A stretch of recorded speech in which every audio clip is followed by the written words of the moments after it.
बृहस्पतिवार व्रत की कथा। प्रारंभ। प्राचीन समय की बात है। भारत में एक राजा राज्य करता था। वह बड़ा प्रतापी तथा दानी था। वह नित्य मंदिर में भगवत दर्शन करने को जाता। वह ब्राह्मण और गुरु की सेवा किया करता था। उसके द्वार से कोई भी याचक निराश होकर नहीं लौटता था। वह प्रत्येक गुरुवार को व्रत रखता एवं पूजन करता। हर दिन गरीबों की सहायता करता था। परंतु यह बातें उसकी रानी को अच्छी नहीं लगती थी। वह न व्रत रखती और न ही किसी को एक पैसा दान में देती थी। वह राजा से भी ऐसा करने के लिए मना किया करती थी। एक समय की बात है कि राजा शिकार खेलने वन को चले गए। घर पर रानी और दासी थी। उस समय गुरु बृहस्पति साधु का रूप धारण कर राजा के दरवाजे पर भिक्षा मांगने आए। साधु ने रानी से भिक्षा मांगी तो वह कहने लगी, हे साधु महाराज, मैं इस दान पुण्य से तंग आ गई हूँ। इस कार्य के लिए तो मेरे पतिदेव बहुत हैं। अब आप एक कृपा करिए कि सारा धन नष्ट हो जाए और मैं आराम से रह सकूं। साधु रूपी बृहस्पति देव कहने लगे, हे देवी, तुम तो बड़ी विचित्र हो। संतान और धन से कोई दुखी नहीं होता, इसको सभी चाहते हैं। पापी भी पुत्र और धन की इच्छा करता है। अगर तुम्हारे पास धन अधिक है तो भूखे मनुष्यों को भोजन कराओ, प्याऊ लगवाओ, ब्राह्मणों को दान दो, धर्मशालाएं बनवाओ, कुआं, तालाब, बाग, बावड़ी का निर्माण कराओ, निर्धनों और कुंवारी कन्याओं का विवाह कराओ तथा यज्ञादि करो। इस प्रकार के कर्मों से आपके कुल का नाम और परलोक में नाम भी सार्थक होगा। अतः तुम्हें स्वर्ग की प्राप्ति होगी। परंतु रानी को साधु की बातें अच्छी नहीं लगी। उसने कहा, हे साधु महाराज, मुझे ऐसे धन की आवश्यकता नहीं जिसको मैं अन्य लोगों को दान में देती फिरूं और जिसको रखने और उठाने और संभालने में ही मेरा सारा समय नष्ट हो जाए। साधु ने कहा, हे देवी, यदि तुम्हारी ऐसी इच्छा है तो जैसा तुम्हें बताता हूँ तुम वैसा ही करना।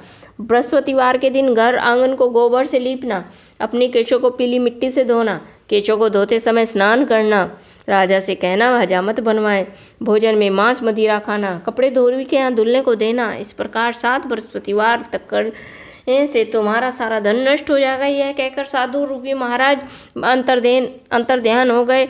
रानी ने साधु के कहने के अनुसार 7 बृहस्पतिवार तक वैसा करने का विचार कर लिया। साधु के बताए हुए कार्य को करते हुए केवल 3 बृहस्पतिवार ही बीते थे कि उसकी सारी धन संपत्ति नष्ट हो गई। भोजन के लिए दोनों समय परिवार तरसने लगा, सांसारिक भोगों से दुखी रहने लगा। तब राजा ने रानी से कहने लगा, हे रानी, तुम यहाँ पर रुको, मैं दूसरे देश को जाता हूँ क्योंकि यहाँ पर सभी मुझे जानते हैं, इसलिए मैं यहाँ पर रहकर कोई काम नहीं कर सकता। मैं प्रदेश जा रहा हूँ, वहाँ कोई काम धंधा करूँगा, शायद हमारे भाग्य बदल जाएं। ऐसा कहकर राजा प्रदेश को चला गया। वह वहाँ जंगल से लकड़ी काट कर लाता, शहर में बेचता, इस तरह जीवन व्यतीत करने लगा। इधर राजा के बिना रानी दासियाँ दुखी रहने लगी। किसी दिन भोजन मिलता, किसी दिन जल पीकर रह जाती। एक समय रानी और दासियों को 7 दिन तक बिना भोजन के व्यतीत करने पड़े तो रानी ने अपनी दासी से कहा, हे दासी, यहाँ पास के नगर में मेरी बहन रहती है, वह बड़ी धनवान है, तो उसके पास जा, वहाँ से 5 सेर बेसर मांग कर ले आ, जिससे कुछ समय के लिए हमारा गुजारा तो हो जाएगा।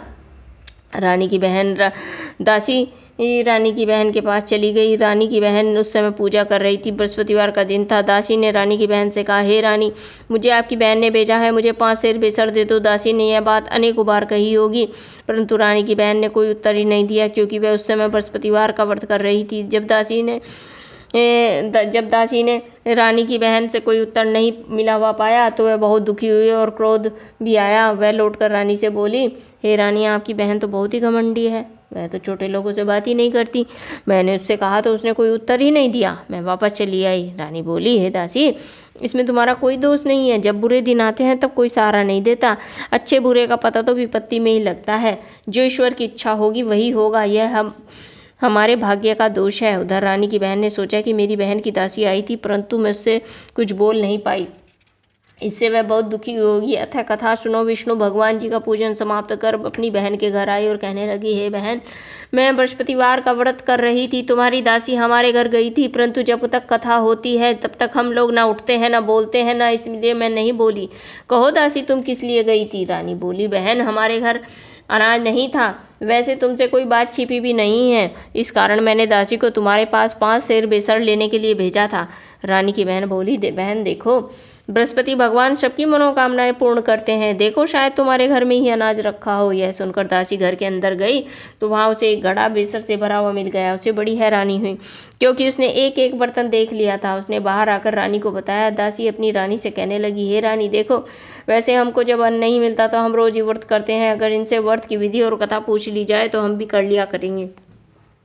दासी के कहने पर रानी ने अपनी बहन से बृहस्पतिवार व्रत के बारे में पूछा। उसकी बहन ने बताया, हे रानी बहन, बृहस्पतिवार को सूर्योदय से पूर्व उठकर स्नान करके बृहस्पतिवार का व्रत करना चाहिए, लेकिन उस दिन सिर नहीं धोना चाहिए। बृहस्पतिवार के व्रत में चने की दाल, मुनक्का से विष्णु भगवान का, केले की वृक्ष से जड़ का पूजन करें, दीपक जलाएं। उस दिन एक समय भोजन करें, भोजन पीले खाद्य पदार्थों का करें और कथा सुने। इस प्रकार करने से गुरु भगवान प्रसन्न होते हैं, अन्न पुत्र धन देते हैं। इस व्रत के पूजन और विधि को बताकर रानी की बहन अपने घर लौट आई। रानी और दासी दोनों ने निश्चय कर लिया कि वे बृहस्पति देव भगवान का पूजन अवश्य करेंगी। 7 दिन बाद जब बृहस्पतिवार आया तो उन्होंने व्रत रखा। गुड़साल में जाकर चना और गुड़ बीन लाई, उसकी दाल से, केले की जड़ से विष्णु भगवान का पूजन किया। भोजन कहाँ से लाए? दोनों बहुत ही दुखी थी। उन्होंने व्रत किया था, इस कारण बृहस्पति देव भगवान प्रसन्न थे। वे एक साधारण व्यक्ति के रूप में 2 थालों में सुंदर पीला भोजन लेकर आए। दासी को देकर बोले, हे दासी, यह भोजन तुम्हारे और रानी के लिए है, तुम दोनों करना। दासी भोजन पाकर बड़ी प्रसन्न हुई। रानी बोली, ये रानी जी भोजन कर लो। रानी ने भोजन के बारे में कुछ पता ही नहीं, इसलिए वह दासी से बोली, जा तू ही भोजन कर, क्योंकि तू ही हमारी व्यर्थ हंसी उड़ाती रहती है। दासी बोली, एक व्यक्ति भी भोजन देकर गया है। रानी कहने लगी, वह भोजन तो तुम्हारे लिए ही दे गया है, तुम ही भोजन कर लो।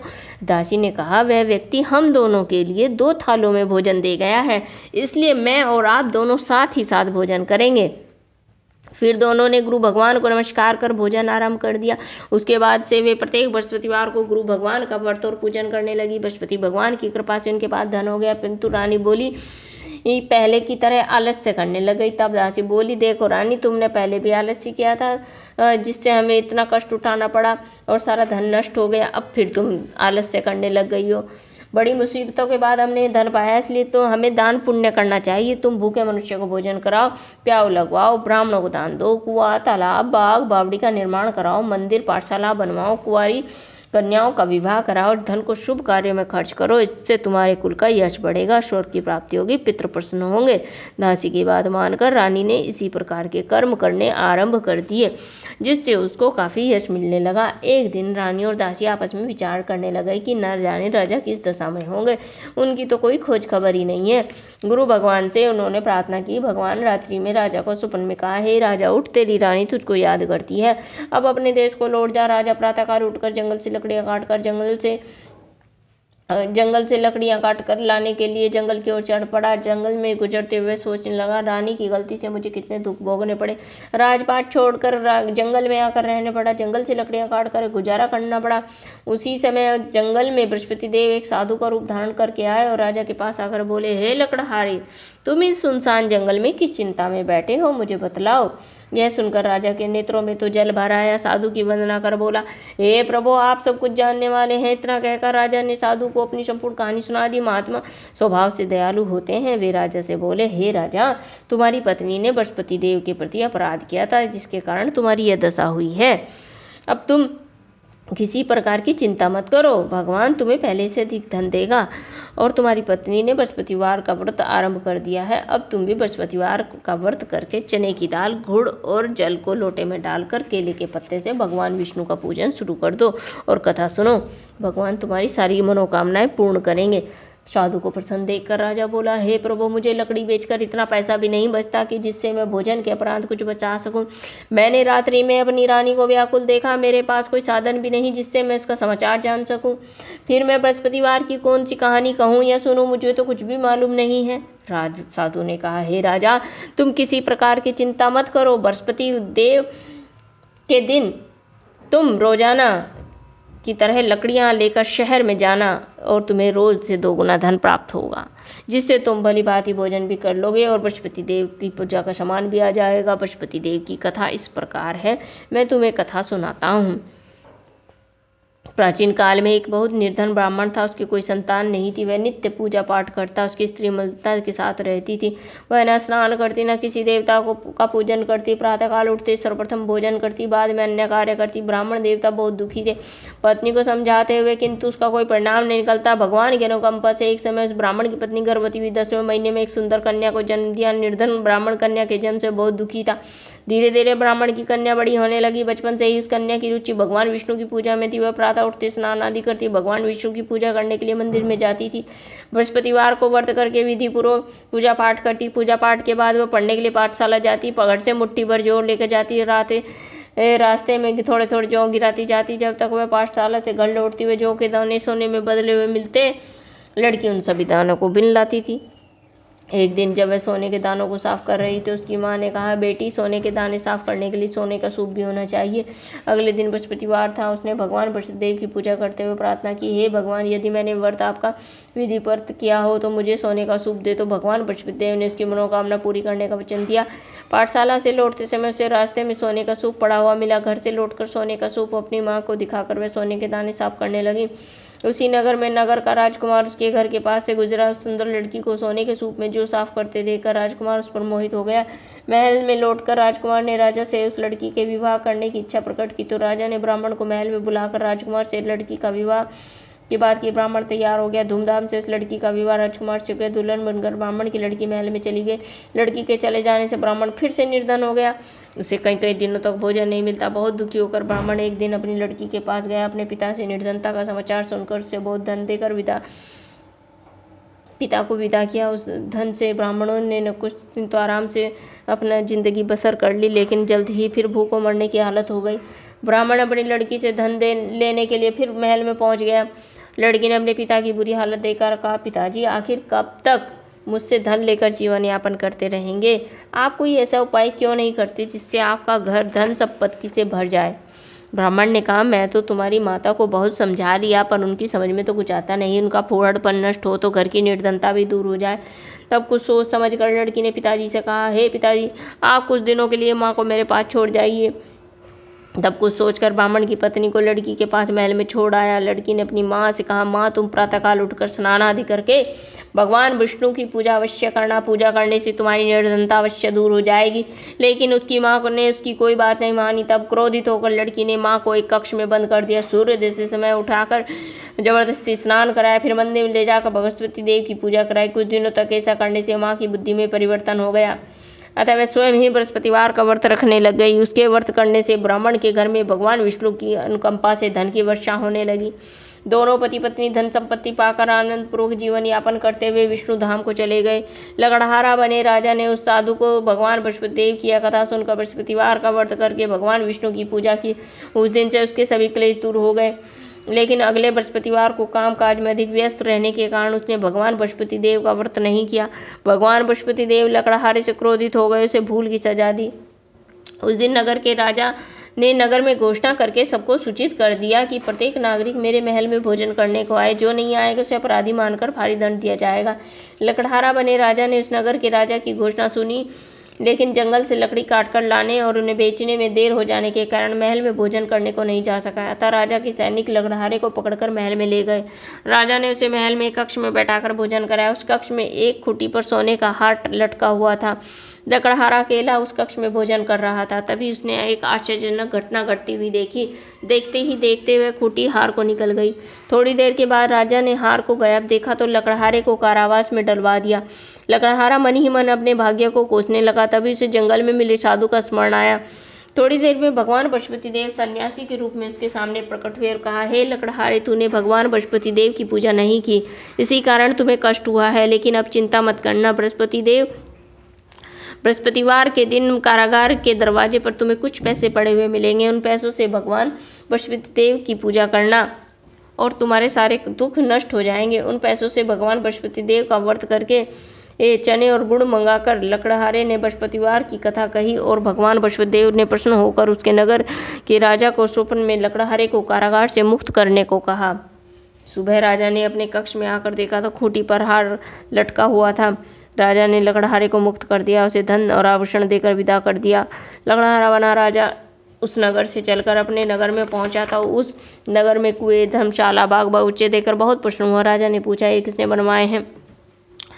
सबने यही बताया कि ये सब रानी उर्वशी ने बनवाए हैं। राजा महल में पहुंचा तो रानी ने उसका भव्य स्वागत किया। तब राजा ने निश्चय कर लिया कि सप्ताह में एक बार तो सभी बृहस्पति देव का व्रत कर पूजन करते हैं, परंतु मैं प्रतिदिन व्रत किया करूंगा, दिन में 3 बार कथा कहा करूंगा। अब राजा हर समय दुसाले में चने की दाल बांधे रहता तथा दिन में 3 बार बृहस्पति देव की कथा कहता। कुछ दिनों बाद राजा को अपनी बहन की याद आ गई। एक दिन घोड़े पर सवार होकर राजा अपनी बहन से मिलने चल दिए। अभी राजा नगर के पास ही पहुंचा था तो उसने कुछ लोगों को शव ले जाते हुए देखा। राजा को स्मरण आया कि आज उसने तो बृहस्पतिवार की कथा किसी को नहीं सुनाई है। राजा ने उन लोगों को रोककर कहा, भाइयों, आप शव को ले जाने से पहले मुझसे बृहस्पतिवार की कथा सुन ले। लोगों ने राजा पर क्रोधित होते हुए कहा, तुम पागल तो नहीं हो? लेकिन कुछ बड़े बूढ़ों लोगों ने कहा, अच्छा भाई, साथ साथ चलते रहो, अपनी कथा भी कहते रहो। राजा के चलते हुए कथा आदि हुई। शव हिलने लगा। राजा की कथा पूरी हुई, शव उठकर बैठ गया। लोगों ने हैरानी से दांतों तले उंगली दबाई। अगले बृहस्पतिवार से भगवान बृहस्पति देव का व्रत करने व कथा सुनने का निश्चय कर लिया।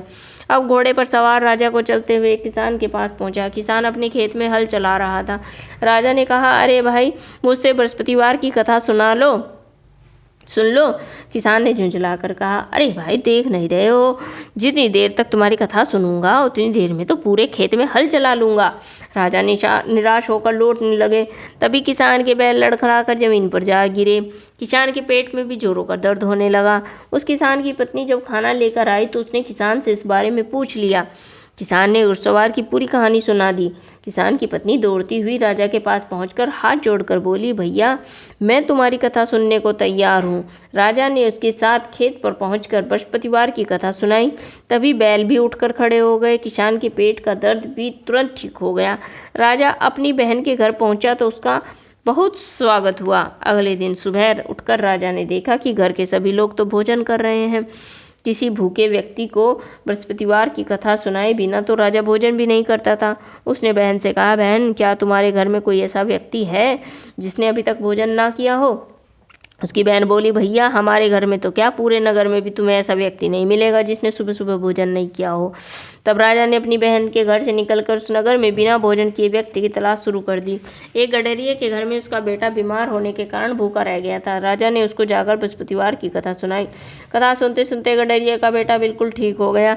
सबने राजा की बहुत प्रशंसा की। एक दिन राजा अपनी बहन से कहा, बहन, हम अपने घर जाना चाहते हैं, तुम भी हमारे साथ चलो, कुछ दिन वहाँ रहकर फिर लौट आना।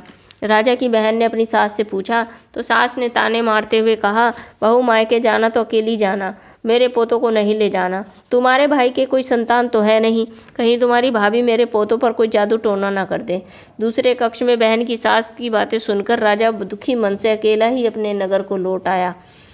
रानी ने राजा से कहा, आप तो अपनी बहन को साथ लाने की बात कहकर गए थे, फिर बहन को साथ क्यों नहीं लाए हो? तब राजा ने दुखी होते हुए कहा, रानी, हम निसंतान हैं, इसलिए हमारे घर आना कोई पसंद नहीं करता है। रानी ने राजा को समझा, हे प्राणनाथ, हमें बृहस्पति देव ने सब कुछ तो दिया है, अब भगवान बृहस्पति देव हमें संतान भी अवश्य देंगे। बृहस्पतिवार को विधिवत व्रत करते हुए राजा रानी ने भगवान बृहस्पति देव से संतान के लिए प्रार्थना की। कुछ दिनों के बाद उन्होंने स्वप्न में दर्शन देते हुए कहा, हे राजन, तेरी मनोकामना अवश्य पूरी होगी। 1 सप्ताह बाद रानी गर्भवती हो गई। 10वें महीने में रानी ने एक सुंदर से पुत्र को जन्म दिया। राजा रानी जीवन पर्यंत बृहस्पतिवार का व्रत करते रहे। उनके घर में धन की वर्षा होती रही। इस तरह आनंद पूर्वक जीवन यापन करते हुए राजा रानी भगवान बृहस्पति देव की अनुकंपा से मोक्ष को प्राप्त करके सीधे वैकुंठ धाम को चले गए। बृहस्पतिवार को विधि पूर्वक व्रत करते हुए जो स्त्री या पुरुष भगवान विष्णु जी की पूजा करते हैं, भगवान उनकी सभी मनोकामनाएं पूरी करते हैं। इति श्री बृहस्पतिवार व्रत कथा। बोलो बृहस्पति भगवान की जय। बोलो देवादिदेव भगवान विष्णु की जय।